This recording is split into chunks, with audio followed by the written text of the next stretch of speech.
નમસ્કાર, આપ જોઈ રહ્યા છો મંતવ્ય ન્યૂઝ. સીધો સંવાદ સાથે હું છું રોનક. આજે એક મુદ્દાની ચર્ચા કરવી છે જે ગુજરાતના ભવિષ્ય, ખાસ બાળકોના ભવિષ્ય માટે ચિંતાનો વિષય છે. અને આ વિષય છે ગુજરાતમાં શિક્ષકોની ઘટતી સંખ્યા. અને ખાસ કરીને ગુજરાતમાં એક જ શિક્ષક હોય તેવી શાળાઓની સંખ્યા સતત વધી રહી છે. કે એક જ શિક્ષક શાળામાં અભ્યાસ કરાવે છે, શાળાનું સંચાલન કરે છે અને વહીવટ કાર્ય પણ કરે છે. જે આંકડા સામે આવ્યા એ ખૂબ જ ચોંકાવનારા છે અને ગુજરાતની શિક્ષણ વ્યવસ્થા પર સવાલ ઉઠાવનારા છે. જો વાત કરીએ તો યુડાઇસ પ્લસનો જે કેન્દ્ર સરકાર દ્વારા રિપોર્ટ બહાર પાડવામાં આવ્યો અને આ રિપોર્ટના આંકડા ચિંતાજનક છે. જો વાત કરીએ તો unified district information system of education plus, આમાં આંકડા દર્શાવવામાં આવ્યા છે. એ આંકડાની જો વાત કરીએ તો એક જ શિક્ષકવાળી શાળાની સંખ્યા સતત વધી રહી છે. 2 વર્ષમાં 1182થી વધી અને 2936 સુધી આ શાળાઓ પહોંચી ગઈ છે. એટલે વાત કરીએ તો જે 1100ની સંખ્યા હતી તે 2 વર્ષમાં હવે 3000 સુધી પહોંચવા આવી છે. અને આ આંકડા એટલા માટે ચિંતાનો વિષય છે કે ગુજરાતમાં શિક્ષણ વ્યવસ્થા સુદૃઢ બની રહી છે, શિક્ષણ વ્યવસ્થા કડકાઈથી ચાલી રહી છે અને વિદ્યાર્થીઓને સારું શિક્ષણ મળે છે. આ તમામ દાવાઓ પર સવાલ ઉઠાવે છે. અને સવાલ એટલા માટે ઉઠે છે કે રાજ્યમાં શિક્ષકોની ભરતી થતી નથી, સતત શિક્ષકો નિવૃત્ત થઈ રહ્યા છે અને આ શાળાઓ શિક્ષકો વગરની બની રહી છે. જો વાત કરીએ તો હવે વિદ્યાર્થીઓ સરકારી શાળામાં અભ્યાસ કરે તો કઈ રીતે કરે, એ પણ અહીં મોટો સવાલ ઊભો થાય. અત્યાર સુધી સમાચારો આવતા કે શાળાની ઇમારત જર્જરિત છે, શાળામાં ઓરડાનો અભાવ છે, વિદ્યાર્થીઓને બેસવા માટે યોગ્ય જગ્યા નથી. પરંતુ હવે સૌથી મોટો સવાલ એ ઊભો થયો છે કે શિક્ષકો નથી. અને વાત કરવામાં આવે શાળાઓમાં શિક્ષક ન હોય તો એ શાળાનો પાયો જ ન નખાય. કારણ કે વિદ્યાર્થીઓ 8 ધોરણ હોય, 5 ધોરણ હોય તો તમામ વિદ્યાર્થીઓને એક જ શિક્ષક અભ્યાસ કરાવે છે. અહીં વાત કરવામાં આવે તો એક શિક્ષક કમસે કમ 40 થી 30 બાળકો પર ખાસ કરીને ધ્યાન આપી શકે, તેમને ભણાવી શકે. પરંતુ અહીં તો સ્થિતિ એવી છે કે 8 ધોરણ સુધી એ વિદ્યાર્થીઓને એક જ શિક્ષક ભણાવી રહ્યો છે.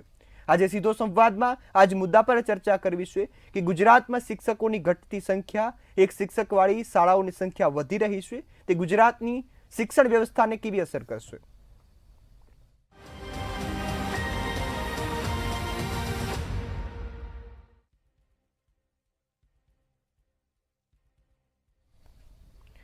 આજે કોંગ્રેસે પણ પ્રેસ કોન્ફરન્સ કરી. પ્રેસ કોન્ફરન્સ દ્વારા આ મુદ્દાને ખૂબ ગંભીરતાથી લેવામાં આવ્યો છે અને ગુજરાત સરકાર પગલાં ભરે તે માટે પણ ખાસ અપીલ કરી છે. આજે સીધો સંવાદમાં આજ મુદ્દા પર ચર્ચા કરવી છે અને આ મુદ્દા પર ચર્ચા કરવા માટે આપણી સાથે જોડાયા છે હર્ષ સોની, કે જેઓ કોંગ્રેસના પ્રવક્તા છે. હર્ષભાઈ, આપનું સ્વાગત છે મંતવ્ય ન્યૂઝ પર. શરૂઆત કરીએ, ગુજરાતની શિક્ષણ વ્યવસ્થામાં જે દાવાઓ થઈ રહ્યા છે પોકળ સાબિત થઈ રહ્યા છે. અને કેવું એટલા માટે પડે છે કારણ કે શિક્ષકોની ઘટતી સંખ્યા, ભરતી થતી નથી, સતત શિક્ષકો નિવૃત્ત થઈ રહ્યા છે. અને જે યુડાઇસ દ્વારા આંકડા આપવામાં આવ્યા એ આંકડા ચિંતાનો વિષય છે. હવે આમાં ગુજરાત કઈ રીતે ભણશે?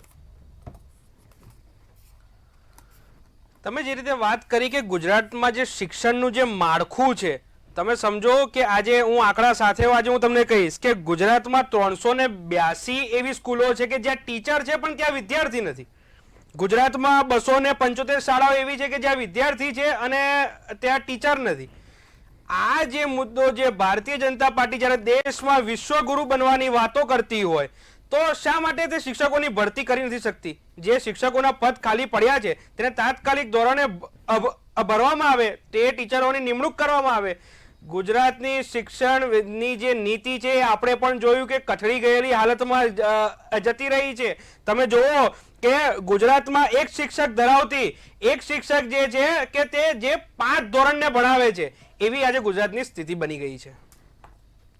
જી બિલકુલ હર્ષભાઈ, અહીં વાત એ કરવામાં આવે કે એક તરફ શિક્ષણ પાછળ કરોડો રૂપિયાનો ખર્ચ થાય છે, પરંતુ એ ખર્ચ ન તો ઓરડામાં દેખાય છે, ન શાળાઓમાં દેખાય છે, ન તો શિક્ષકોની ભરતીમાં દેખાય છે.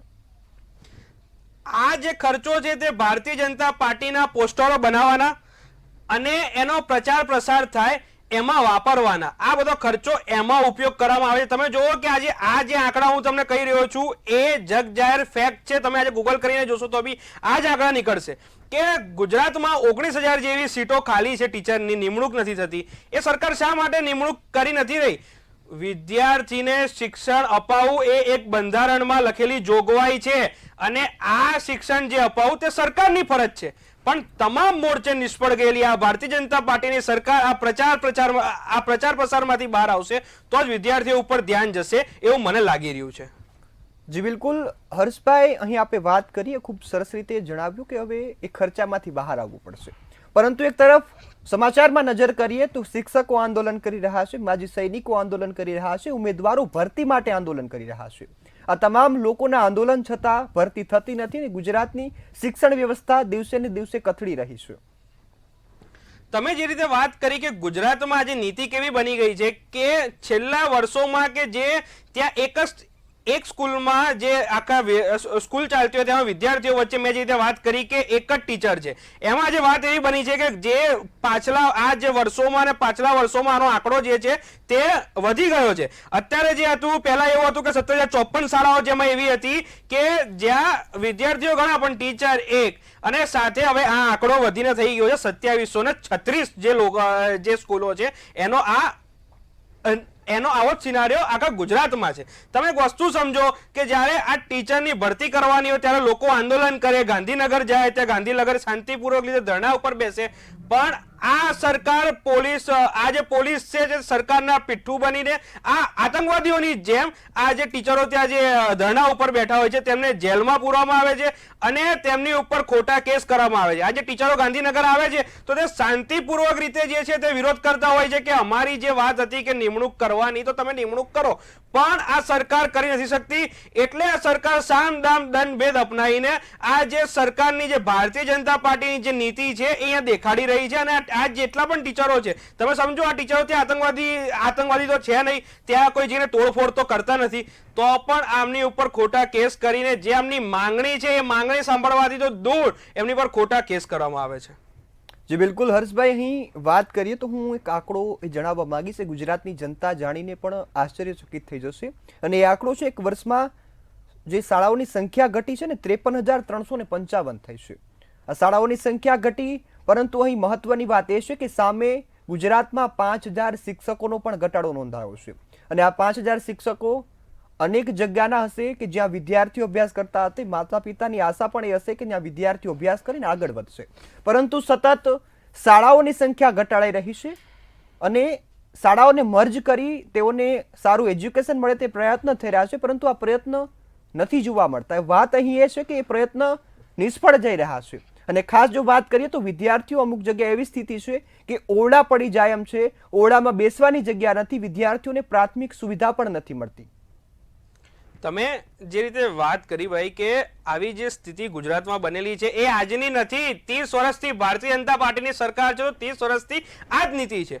પણ જે તમે રીતે વાત કરી ભારતીય જનતા પાર્ટીની નીતિ જે છે કે તમે જો છેલ્લા કેટલાય વર્ષમાં કેટલી સરકારી સ્કૂલ કોલેજોને તાળા મારવાનું અગર કોઈ કામ કર્યું હોય તો આ ભારતીય જનતા પાર્ટીની સરકારમાં થયું છે. કારણ કે લોકો જે છે તે ઓછું શિક્ષણ, ઓછા પૈસેથી શિક્ષણ ના લેવા જોઈએ, એ જ ભારતીય જનતા પાર્ટીની નીતિ છે. તો જ એમના ધારાસભ્યો, સાંસદ સભ્યોની જે 5 સ્ટાર સ્કૂલો બનાવેલી છે, કોલેજો બનાવેલી છે એ તો જ ચાલશે, અને ત્યાં લોકો એડમિશન લેશે તો જ એમના ધંધા રોજગાર ચાલશે. અને ચૂંટણી ટાણે જ્યારે અમને ભંડોળ આપવાનું હોય ત્યારે અમને ભંડોળ મળી રહે, આ નીતિ સાથે જે છે તે ભારતીય જનતા પાર્ટી કામ કરી રહી છે. અહીં આપણે એક મહત્વની વાત કરી કે પ્રાઇવેટ શાળાઓ વધી રહી છે અને વિદ્યાર્થીઓ તેના તરફ વળે, સારી બાબત છે, પરંતુ અહીં જે એ વસ્તુને અફોર્ડ નથી કરી શકે, સંભાળી નથી શકે, કોઈની આર્થિક સ્થિતિ એટલી ના હોય કે એ પ્રાઇવેટ શાળામાં અભ્યાસ કરી શકે. ગુજરાત સરકાર એક તરફ જે મોટી જાહેરાતો થઈ રહી છે તેમાં ગુજરાતનું શિક્ષણ સતત વધી રહ્યું છે, પરંતુ જે આંકડા સામે આવે ત્યારે વાસ્તવિકતા નરી આંખે દેખાય છે, અને એ વાસ્તવિકતા આ યુડાઇસના રિપોર્ટમાં પણ નરી આંખે જોઈ શકાય છે કે 1100 થી લઈ અને હવે 3,000 સુધી આ શાળાઓ પહોંચવા આવી છે. તો વાત કરીએ આ શાળાઓ 1100 થી લઈને અને 3,000 સુધી પહોંચી, તો અત્યાર સુધી સરકારે, શિક્ષણ વિભાગે ધ્યાન નથી આપ્યું. સરકાર ખુદ અસમંજસમાં હતી કે કઈ રીતના પગલા લેવા. તમે એક વસ્તુ સમજો કે આ ગુજરાતમાં આ બંધારણની અંદર જોગવાઈ એવી છે કે ભાઈ જે શિક્ષા છે તે જે પણ રાજ્યનો જે વિદ્યાર્થીઓ એને મળવી જોઈએ, એ સરકારના એમની ફરજમાં આવે. પણ તમે એક વસ્તુ સમજો, જ્યારે ગુજરાતમાં જે વિદ્યાર્થીઓને શિક્ષણ નથી મળી રહી તો આ સરકાર જે છે તે વિદ્યાર્થીઓના જીવન જોડે છેડા કરી રહી છે અને ભવિષ્ય વિહોણ્યું ગુજરાત પાછું રિપીટ કરું છું, ભવિષ્ય વિહોણું ગુજરાત જે છે એ આ ભારતીય જનતા પાર્ટી આ વિદ્યાર્થીઓને આપી રહી છે. તમે જે રીતે આ જે સ્કૂલની વાત કરી કે આજે તમે જોવો આજે રેશિયો જે થઈ ગયો છે કે એક જ જે સાહેબ છે તે 5 ધોરણના લોકોને ભણાવવું પડે છે, એ આ બહુ સ્પષ્ટપણે છે કે જે તમારે મારે બંનેને સ્વીકારવું પડે. આ રીતે આપણે જોવા જઈએ તો હજુ બી 50,000 થી એવા ઉપર જેવી શાળાઓ છે કે ત્યાં ભરતીઓની જરૂર છે.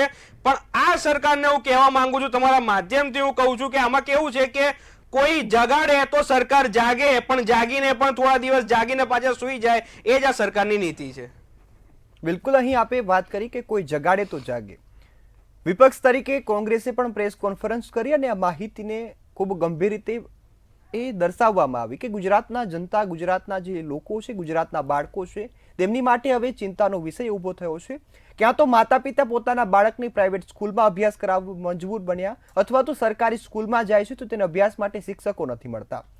હર્ષભાઈ, અહીં વાત કરીએ તો ગુજરાતમાં સરકારી શાળાના શિક્ષકો શિક્ષણની સાથે ચૂંટણીના કાર્ય કરે છે, વસ્તી ગણતરીમાં પણ પોતાની ભૂમિકા ભજવે છે. અહીં શિક્ષકની સંખ્યા તો ઘટી રહી છે, પરંતુ તેઓના કામ વધી રહ્યા છે.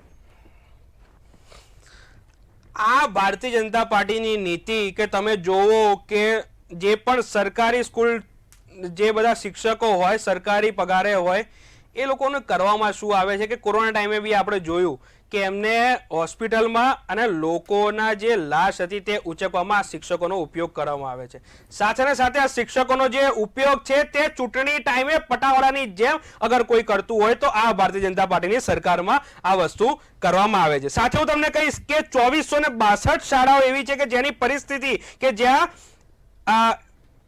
85,000 થી વધુ વિદ્યાર્થીઓ એક જ શિક્ષક ઉપર આધારિત છે. શું આ શિક્ષણ કહીને જે આ જે વિદ્યાર્થી છે તેમની મજાક બનાવવામાં આવે છે કે આ વિદ્યાર્થીઓ પર જે અપરાધ આ સરકાર આ વિદ્યાર્થીઓ પર શું અપરાધ કરવા માંગે છે, હું પૂછવા માંગુ છું. ત્યારે હર્ષભાઈ, આપણી સાથે આ મુદ્દા પર ચર્ચા કરવા માટે ભાજપના પ્રવક્તા તરીકે રાજુભાઈ દેસાઈ જોડાયા છે અને એક વિશ્લેષક તરીકે મિલનભાઈ ખીરા જોડાયા છે. આ બંને મહાનુભાવોનું મંતવ્ય ન્યૂઝ પર સ્વાગત છે. રાજુભાઈ, હું આપની પાસે આવવા માંગીશ. ગુજરાતના ભણતરના આંકડા સામે આવે, શિક્ષકોની સંખ્યા ઘટે છે, શાળાઓ એવી સંખ્યા વધે છે કે જેમાં એક જ શિક્ષક છે, અને આ આંકડો 2 વર્ષમાં 1100 થી લઈ અને 3000 સુધી પહોંચી જાય છે અને વિદ્યાર્થીઓના શિક્ષણ પર અસર દેખાઈ રહી છે. કઈ રીતે જોઈ રહ્યા છો ને હવે આગામી પગલા શું હશે? આમાં સૌપ્રથમ તો યુડાયસ પ્લસ નો અભ્યાસ કરવો જોઈએ. જે રીતે અમારા વિરોધ પક્ષના જે તે વ્યક્તિ બોલી રહ્યા હતા, એમને યુડાયસ પ્લસ ની પહેલા એનો અભ્યાસ કરવો જોઈએ. યુડાયસ પ્લસ શું છે એની વિગત એમની પાસે હોવી જરૂરી છે. આ જે પ્રશ્ન બને છે અને આજે પ્રતિષ્ઠિત અખબારમાં હેડલાઇન આપણે જોઈ, એનું મુખ્ય કારણ એ છે યુડાયસ. અને યુડાયસ પ્લસ ની અંદર અધૂરા અજકચરી માહિતી હોય છે. એ સંપૂર્ણ 100% સંપૂર્ણ હોતી નથી. રાજુભાઈ, આ માહિતી કેન્દ્ર સરકાર દ્વારા પ્રસારિત કરવામાં આવે છે. આ કેન્દ્ર સરકારનો મારી વાત તો પૂરી થવા દો. જી. એટલે અધૂરી અધકચરી માહિતી એ પણ મને ખબર છે કેન્દ્ર સરકાર દ્વારા, પણ યુડાયસ પ્લસ એ રાજ્ય સરકાર અને કેન્દ્ર સરકારનો સમન્વય છે. આખું ચાઇલ્ડ ટ્રેકિંગ સિસ્ટમ જે આપણે CTS ઉપરથી આખો ડેટાબેઝ તૈયાર થતો હોય છે. આ યુડાયસ પ્લસ જે છે એની અંદર ખાનગી, સરકારી અને ગ્રાન્ટેડ શાળાઓ આવતી હોય છે. ગુજરાતની 55,000 જેટલી શાળાઓનો સમાવેશ થતો હોય છે. ખાસ કરીને જ્યારે આ પ્રશ્ન ઉભો થાય અને એની અંદર 2936 શાળાઓમાં એક શિક્ષકની વાત કરવામાં આવી, તો એની અંદર ખાનગી જે શાળા છે એ ખાનગી શાળાઓની અંદર વાત કરવામાં આવે તો એક નાનકડું ઉદાહરણ આપું કે 1 થી 5 ધોરણની ખાનગી શાળામાં 300 વિદ્યાર્થી છે. હવે આપણો રેશિયો જે છે નેશનલ એજ્યુકેશન પોલિસી પ્રમાણે કે 30 વિદ્યાર્થી એક શિક્ષક મળવા પાત્ર છે. એટલે 300 વિદ્યાર્થીની સામે 10 શિક્ષક ખાનગી શાળાના શિક્ષક સરકારી હોય, ગ્રાન્ટેડ હોય, એને 30 વિદ્યાર્થી એક, એટલે 300 વિદ્યાર્થીએ 10 શિક્ષક હોવા જરૂરી છે. હવે ખાનગી શાળાની અંદર શિક્ષકો એના ધારાધોરણ પ્રમાણે, નીતિ નિયમ પ્રમાણે હોય, પણ ક્યાંક ને ક્યાંક એ 10 શિક્ષકોની માહિતી સંપૂર્ણ ન હોય, 4 કે 5 ની ભરેલી હોય તો 5 ની ઘટ બતાવે. તો આ રીતે આંકડો જે છે ને એ યુડાયસ પ્લસ ઉપરથી આંકડા આ રીતે અધૂરી અધકચરી માહિતી, એના માટે વારંવાર માન્ય જિલ્લા શિક્ષણ અધિકારી, જિલ્લા પ્રાથમિક શિક્ષણ અધિકારી સૂચનાઓ આપતા હોય શાળાઓને કે તમારી માહિતી પૂર્ણ કરો. હવે એનું બાયફર્કેશન કરવું, 2936 માંથી ફક્ત ને ફક્ત 1893 શાળાઓ સરકારી છે, જે આંકડો આપ્યો છે એક શિક્ષકનો. એમાંથી 1893 માંથી 10 થી ઓછા વિદ્યાર્થીઓ વાળી સંખ્યા 166 સ્કૂલો છે. 10 થી 20 વિદ્યાર્થી વાળી જેની અંદર શાળાઓ 432 છે અને 21 થી 30 વિદ્યાર્થી વાળી જો શાળા હોય તો 466, આમ ટોટલ 829 શાળાઓ ફક્ત ને ફક્ત એક શિક્ષકથી ચાલે છે. 829 જે ગુજરાતની સરકારી શાળાઓની વાત કરી રહ્યો છું. હવે 10 થી ઓછી સંખ્યામાં જો રાજ્ય સરકાર એક શિક્ષક આપતી હોય તો એ શિક્ષણને અવ્વલ લેવલ લઈ જવા, અગ્રેસર લઈ જવા માટે વિદ્યાર્થીના હિતમાં નિર્ણય લીધો, ગ્રામજનોની માંગણી હોય ત્યારે સ્વીકારીને આ કાર્ય કરેલું હોય.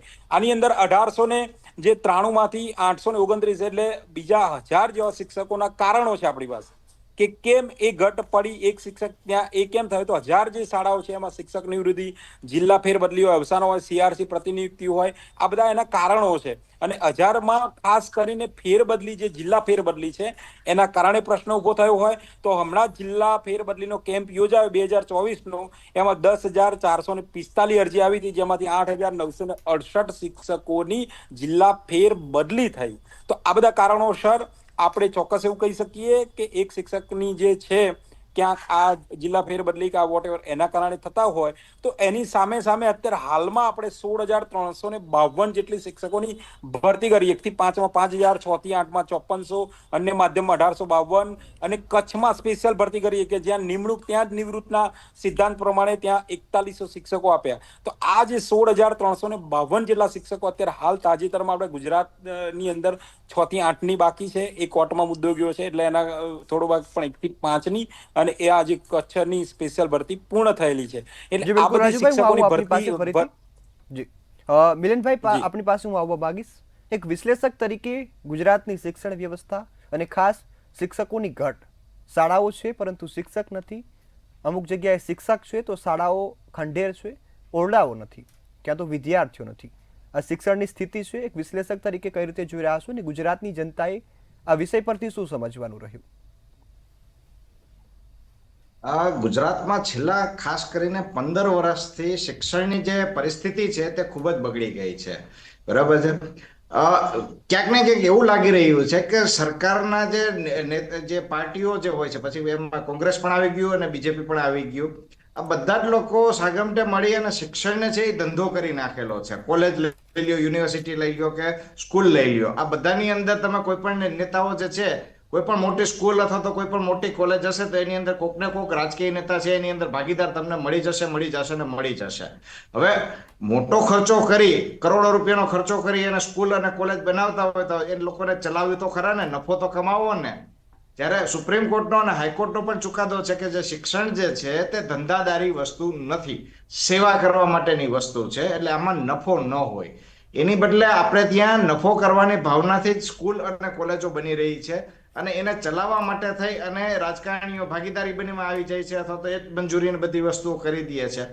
હવે પરિસ્થિતિ એવી છે કે આપણે ત્યાં આગળ શિક્ષણનું સ્તર જેટલું આપણે કથળાવડાવશું, બરોબર છે, એટલા જ લોકો પ્રાઇવેટ સ્કૂલની અંદર અને કોલેજની અંદર એડમિશન લેવા જશે. અત્યારના તમે ગ્રેજ્યુએટ થયેલો, મતલબ 12th સ્ટાન્ડર્ડ પાસ કરેલો તમે કોઈ પણ છોકરાને તમે પૂછો કે કઈ યુનિવર્સિટીમાં જવું છે તો તરત તમને પ્રાઇવેટ 4 યુનિવર્સિટીના નામ તમને આપી દેશે. ભાગ્યે તમને એવું જે સરકારી યુનિવર્સિટી છે કે જે જ્યાં આગળ ફીસ ઓછી છે એના તમને નામ આપશે.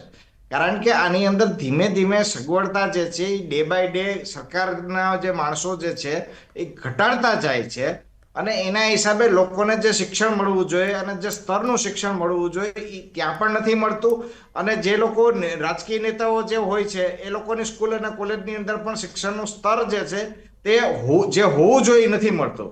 આપણે ત્યાં એક સર્વે થયેલો હતો, મને એક્ઝેક્ટલી અત્યારે યાદ નથી આવતું કે ભાઈ કોણે, મતલબ ક્યાં લેવલે સર્વે થયો હતો, પણ સર્વેનો નિવેડો ક્યાંક ને ક્યાંક એવી રીતના આવેલો હતો કે આપણે ત્યાં ગ્રેજ્યુએટ લોકો જે છે ને બહાર પાડીએ છીએ, પણ 60 થી 65% ગ્રેજ્યુએટ લોકો એવા હોય છે કે જે ખાલી ભણેલા છે અથવા તો એમની એક ડિગ્રી છે પણ ગણેલા નથી.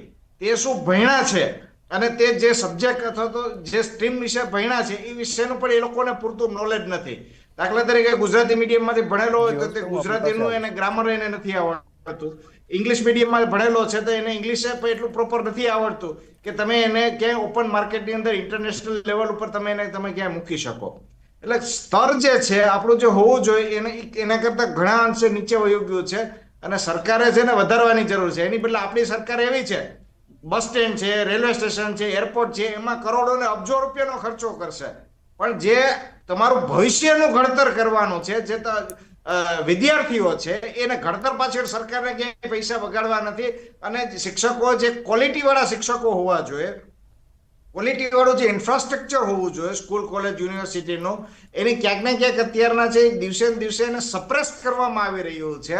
અને આ વસ્તુ જે છે દેશના ભવિષ્ય માટે સારી બાબત નથી. અને એના માટે થઈ અને સરકારે ખુદે વિચારવાની જરૂરિયાત છે અને પગલાં લેવાની જરૂરિયાત છે કે પ્રાઇવેટ સ્કૂલો કરતા જે છે સરકારી સ્કૂલો અને કોલેજોનું બિલ્ડિંગ જે છે તે મોટું અને વધારે સુવિધાજનક હોવું જોઈએ. કે લોકો કમ્પેરિઝન એવું કરવા જોઈએ કે મારે પ્રાઇવેટ સ્કૂલની બદલે જે આ સરકારી સ્કૂલ છે એ જેટલી હાઈફાઈ છે કે મારા જે છોકરાઓ છે એને ત્યાં આગળ મૂકવા છે. તમે મને દેખાડો કે એવો કયો કલેક્ટર છે, કયો પોલીસ કમિશનર છે, ક્યાં રેન્જ આઈજી કે એસપી એવા છે કે પોતાના દીકરાને સરકારી સ્કૂલની અંદર કે કોલેજની અંદર એ લોકો એડમિશન કરાવડાવે છે.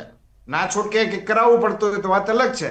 બાકી તમે કોઈ પણ વ્યક્તિનો અભિપ્રાય લેવા જાશો તો એક પણ વ્યક્તિ તમને સરકારી બાબત માટે અભિપ્રાય તમને સારો નહીં આપે. તો જી આ બિલકુલ વસ્તુ મિલનભાઈ. જે છે એ પ્રાઇવેટ સ્કૂલો નહીં, સરકાર માટે ડૂબી મરવા જેવી વસ્તુ છે. જી બિલકુલ મિલનભાઈ. આ સાથે હર્ષભાઈ હું આપની પાસે આવવા માંગીશ. રાજુભાઈ જે વાત કરી યુડાઇસનો રિપોર્ટ, એના પર વિશ્વાસ ન કરી શકાય. અને ખાસ હું વાત કરીશ કે જે આ 3000 જે શાળાઓ છે 3000ની આસપાસ, તેમાં 1.05 લાખ વિદ્યાર્થીઓ અભ્યાસ કરે છે. આ વિદ્યાર્થીઓનું શું? જે રીતે અમારા વડીલ રાજુભાઈએ વાત કરી, તમે જુઓ ગુજરાતમાં 53,622 શાળાઓ એવી છે કે જ્યાં 1,10,00,000 જે છે વિદ્યાર્થીઓ ભણે છે. એ વિદ્યાર્થીઓ જ્યારે ભણે છે પરંતુ આ સરકાર પાસે પૂરતો શિક્ષક જ નથી. આનો એક રેશિયો એ થાય 25:1 નો રેશિયો હોવો જોઈએ, પણ આ ગુજરાતમાં જે રેશિયો છે તે 29:1 નો જે છે તે બની રહ્યો છે. પણ સાથે સાથે હું રાજુભાઈને કહીશ કે બધી વાત કરી, શું ગુજરાતમાં શિક્ષણના બધા જ પદ સરકારે ભરી નાખ્યા છે? અને અગર ખાલી હોય તો કેટલા ખાલી છે એ કહો. જી રાજુભાઈ.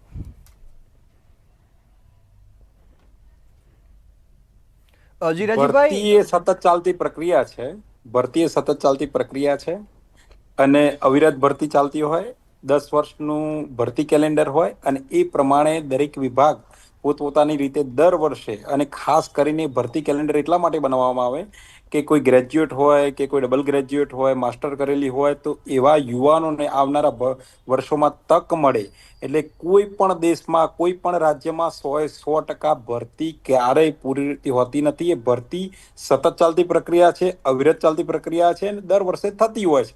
અને એ પ્રમાણે નવો આખો કહી શકાય કે નવું આખું કોઈ નવું યુવાનો જે તૈયારી કરી રહ્યા હોય એ દરેક વિભાગને એનો સવિશેષ કઈ એમનો લાભ મળે અને સારામાં સારા જે વિભાગને જેવા જોઈએ છે એવા વ્યક્તિઓ મળે. એટલે ભરતી એ સતત ચાલતી પ્રક્રિયા કહેવામાં આવે છે.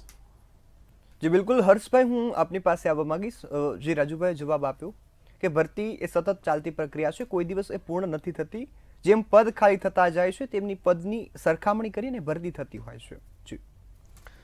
જે રીતે રાજુભાઈએ વાત કરી કે શિક્ષણમાં ભરતીનું જે કેલેન્ડર 100% છે, પણ એ કેલેન્ડરમાં જે વધુ તમે જે શિક્ષકોને પટાવાળાની જેમ ઇલેક્શનને એમાં લગાડતા હોવો છો, તો બીજા બધા લોકોને જે ભરતી કરતા હોય તેમને પણ લગાડીને આજે ભરતીનો જે વિષય છે, વિદ્યાર્થીને લગતો વિષય છે, શિક્ષણનો વિષય છે, તો કેમ આમાં તમે કામ ફાસ્ટ ના કરી શકો? અને છેલ્લા 30 વર્ષથી ગુજરાતમાં ભારતીય જનતા પાર્ટીની સરકાર છે, કેમ આ વસ્તુ તો આમ તો આ સરકાર બધી વાતો કરે છે કે અમે આમ કરી દઈએ 56 ઇંચ કી છાતી અને વિશ્વગુરુ, આવી રીતે વિશ્વગુરુ ના બને. વિશ્વગુરુ બનવું હોય તો દેખાડો ને ભાઈ, 2 વર્ષમાં જેટલા પદ ખાલી છે તમારે પૂરા કરવા તો વર્ષમાં થાય પૂરા, પણ તમારે કરવાની નીતિ નથી. કારણ કે જે વિદ્યાર્થીઓ છે તે પ્રાઇવેટ સ્કૂલમાં જવા જોઈએ, એ નીતિ સાથે તમે લોકો આગળ વધી રહ્યા છો.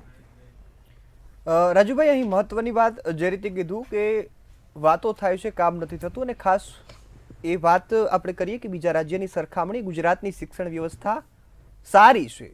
અને યુડાઇસના જે પણ આંકડા આવ્યા તેમાં પણ ગુજરાતનું સ્થાન નીચે આવે છે. કે બીજી જગ્યાએ વાત કરીએ તો સૌથી વધુ એ વિદ્યાર્થીઓની શાળાઓની સંખ્યા છે, જેમાં આંધ્રપ્રદેશમાં 12,912 છે, ઉત્તર પ્રદેશમાં 9,508, ઝારખંડમાં 9,172, મહારાષ્ટ્રમાં 8,152, મધ્યપ્રદેશમાં 7,217, પશ્ચિમ બંગાળમાં 6,482, રાજસ્થાનમાં 6,117, છત્તીસગઢમાં 5,973, જ્યારે ગુજરાતમાં 2,936. આમ જો વાત કરીએ તો ગુજરાતની શિક્ષણ વ્યવસ્થા સારી છે, પરંતુ હાલ 2 વર્ષથી જે શિક્ષકોની ઘટ થઈ રહી છે પરંતુ ભરતી નથી થતી. એક તરફ ઉમેદવારો આંદોલન કરે છે. જી રાજુભાઈ. ગુજરાતની વાત કરવામાં આવે ને તો ભારત દેશની અંદર મને એક રાજ્ય એવું બતાવો કે એસએસસી એચએસસી ની અંદર 100% સીસીટીવી સાથે પરીક્ષા લેતું હોય. મને એક એવું રાજ્ય બતાવો કે જે આખું વિદ્યા સમીક્ષા કેન્દ્ર જેવું આખું સ્માર્ટ રીતે એનું એનાલિસિસ કરતું હોય શિક્ષણમાં વિદ્યા સમીક્ષા કેન્દ્ર. મને એક રાજ્ય એવું બતાવો કે જે એફઆરસી હોય ખાનગી શાળાઓ જે બેફામ ફી લૂંટતી હતી એની પર કોડો વીંજ્યો છે આ રાજ્ય સરકારે. માન્ય મુખ્યમંત્રી શ્રી મૃદુ અને મક્કમ એવા ઘડાયેલા અને કસાયેલા ભૂપેન્દ્રભાઈ પટેલની સરકારની અંદર અને એમના વિઝનથી એફઆરસીનો આખો ધારો લાવ્યા અને એ ધારા હેઠળ આખા ભારત દેશની અંદર એક ઉત્તમ ઉદાહરણ આપ્યું છે કે ગુજરાતમાં એસએસસી એચએસસીની 100% સીસીટીવી સાથે પરીક્ષા લેવાય. વિદ્યા સમીક્ષા કેન્દ્ર દ્વારા સારામાં સારું ઓબ્ઝર્વેશન થાય છે. સીઆરસી થી લઈને બીઆરસી થી લઈને આખું ક્લાસ વર્ગનું જો તમારે લાઈવ જોવું હોય ટેલિકાસ્ટ તો પણ જોઈ શકાય. અને ત્રીજી વસ્તુ એફઆરસી કઈ આની સાથે સાથે ગુજરાતની અંદર જે મર્યાદા છે આપણે અંતમાં મિલનભાઈને પણ સાંભળી લઈએ. મિલનભાઈ, આપણી પાસે સમયની મર્યાદા છે, ટૂંકમાં જણાવજો. મેં જે રીતે રાજુભાઈને પ્રશ્ન પૂછ્યો પરંતુ મને જવાબ નથી મળ્યો કે ગુજરાતના ઉમેદવારોને હજુ પણ આંદોલન કરવું પડે છે.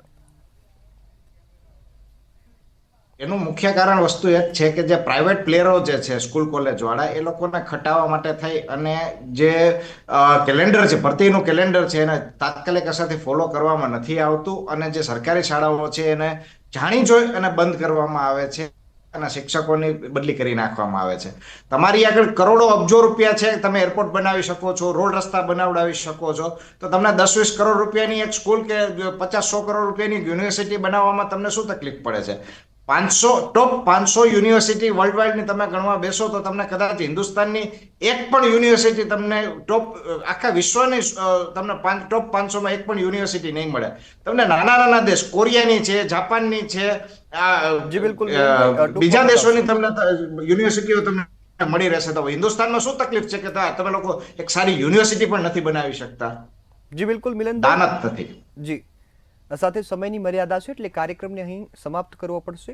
આપ સૌ અમારી સાથે જોડાયા અને મુદ્દા પર ખૂબ સરસ ચર્ચા કરી બદલ આપ સૌનો ખૂબ ખૂબ આભાર. હાલ તો ગુજરાતની શિક્ષણ વ્યવસ્થા સુધરે, વિદ્યાર્થીઓને સારો અભ્યાસક્રમ મળે, સારા શિક્ષકો મળે તે માટે પ્રયત્નો થઈ રહ્યા છે અને આ પ્રયત્નો છેલ્લા 2 વર્ષના જે આંકડા આવ્યા છે તેનાથી દેખાતું નથી કે વિકાસ થશે. એ વિદ્યાર્થીઓનો વિકાસ થશે, શિક્ષકોનું ભલું થશે. જ્યારે ઉમેદવારો આંદોલન કરતા હોય, ભરતી માટે તડફડિયા મારતા હોય ત્યારે ખાસ શિક્ષણ વ્યવસ્થાને સુધારવા માટે પ્રયત્નો કરવા જોઈએ અને વિદ્યાર્થીઓ એ ગામડાનો જે વ્યક્તિ કે જેને સુવિધાઓ નથી મળતી તે પણ સારું શિક્ષણ મેળવી શકે તેવી સુવિધા હોવી જોઈએ. હાલ તો ગુજરાતમાં જે આંકડા આવ્યા ચોંકાવનારા છે. આશા છે કે સરકાર, શિક્ષણ વિભાગ આ આંકડાઓને સકારાત્મક રીતે રહેશે અને ગુજરાતના વિદ્યાર્થીઓ, ગુજરાતના વાલીઓને સંતોષકારક શિક્ષણ મળે તે પ્રકારના પ્રયત્નો કરશે. હાલના મુદ્દામાં બસ આટલું જ. ફરી મળીશું નવા વિષય સાથે. ત્યાં સુધી મને રજા આપશો. નમસ્કાર.